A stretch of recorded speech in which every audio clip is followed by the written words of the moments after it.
We're going to take a quick look at two very popular wrenches here. This is the Icon S-Jaw Quick Adjust Pliers. This is the 12-inch version, lifetime warranty. This is the Knipex, model number 8330010, made in Germany. And they call this one the Swedish pattern pipe wrench S-shape. The jaws have an S-shape. You can see the curves in them. A lot of testing and research and development has gone into what I think would be the jaw shapes, because you can still get square jaws, flat jaws, and you could get 90 degree jaws. These are both 45s. What's unusual is this. Will unbox them here and get them out. This is a 12-inch model. This is a 12.5, but this is clearly about 2 inches longer than the Knipex. Let's go ahead and get them opened up.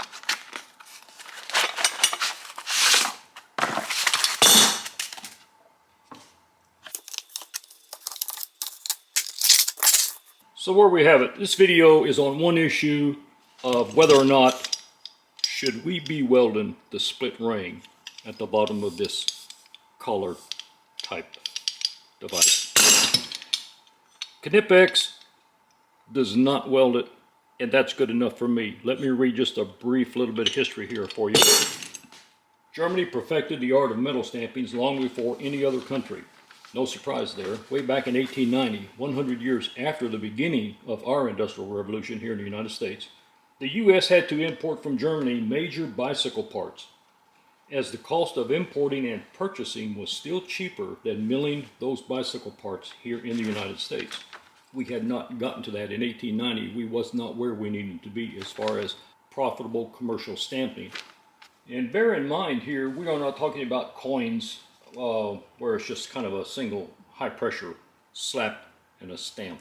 We're talking about intricate bends, rolls, and forming of this simple part here. Doesn't look like much, but there's quite a bit to it. But they decided not to weld it. Some are welding this split sleeve here, this collar. I don't think it's going to need it. I've talked to too many people who have used these for years and have not seen that gap get any bigger. Another thing, even Henry Ford resisted his own engineer's advice on going to stampings. Henry Ford demanded, quote, die forged parts, unquote, till Ford's supply could not keep up with demand. In stepped the stampings. I don't know for sure, but I'm willing to bet that Knipex does use stress analysis software. It's very affordable nowadays, and why wouldn't you? The stress analysis software will show the vulnerable areas and potential failure points. And if the loop required welding, I think they would have tack welded it, or they would have done something different. I just bought this 2 days ago at Harbor Freight. It's June 25th, 2024.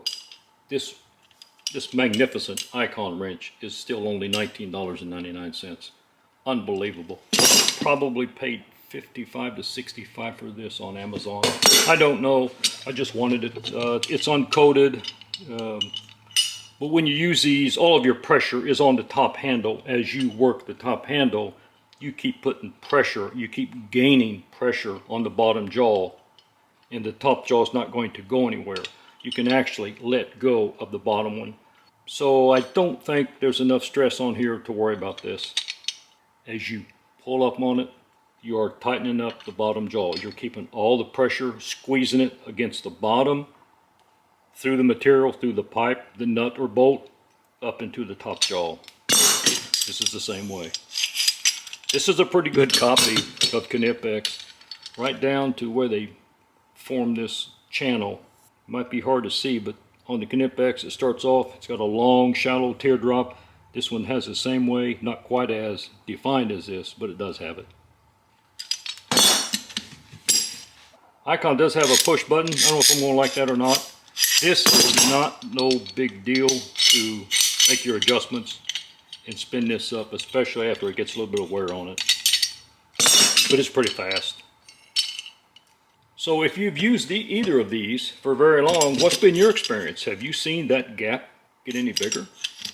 If you have any questions, please don't hesitate to ask in the comment section. And thanks for watching. Work safe out there and have a good one.